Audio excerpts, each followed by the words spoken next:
dem Feind gelungen, die Front in breiter Formation zu durchbrechen. Im Süden hat der Gegner Zossen genommen und stößt auf Stahnsdorf vor. Der Feind operiert jetzt am nördlichen Stadtrand zwischen Frohnau und Pankow. Und im Osten ist der Feind bis zur Linie Lichtenberg-Marsdorf-Karlshorst gelangt. Mit dem Angriff Steiners wird das alles in Ordnung kommen. Mein Führer, Steiner konnte nicht genügend Kräfte für einen Angriff massieren. Der Angriff Steiner ist nicht erfolgt.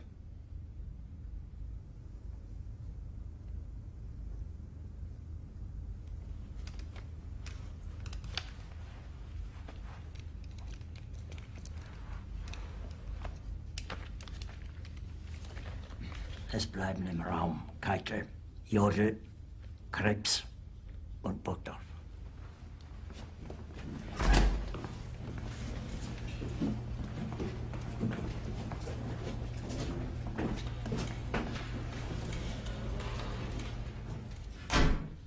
Das war ein Befehl!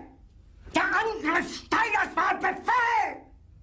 Wer sind Sie, dass Sie es wagen, sich meinen Befehl zu widersetzen? So weit ist das also gekommen. Das Militär hat mich belogen! Jeder hat mich belogen, sogar die SS! Die gesamte Generalität ist nichts weiter als ein Haufen niederträchtiger, treuloser Feiglinge! Mein Führer, ich kann nicht zulassen, dass die Soldaten, die für Sie verbringen... Nicht als Feiglinge! Verreiter, Versager! Mein Führer, was Sie da sagen, ist ungeheuerlich. Die Generalität ist das Geschmeiß des deutschen Volkes! Sie ist ohne Ehre! Sie nennen sich Generale, weil Sie Jahre auf Militärakademien zugebracht haben, nur um zu lernen, wie man Messer und Gabel hält! Jahrelang hat das Militär meine Aktionen nur behindert. Es hat mir jeden nur ersichtlichen Widerstand in den Weg gelegt. Ich hätte gut daran getan, von Jahren alle höheren Offiziere liquidieren zu lassen, wie Stalin.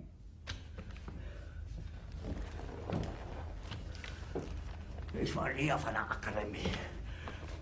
Und doch habe ich allein auf mich gestellt, ganz Europa erobert.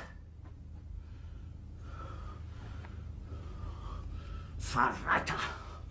Von allem Anfang an bin ich so verraten und betrogen worden. Es wurde ein ungeheurer Verrat geübt am deutschen Volke. Aber alle diese Verräter werden bezahlen. Mit ihrem eigenen Blut werden sie bezahlen. Sie werden das saufen in ihrem eigenen Blut. Bitte gerne. Jetzt beruhig dich doch.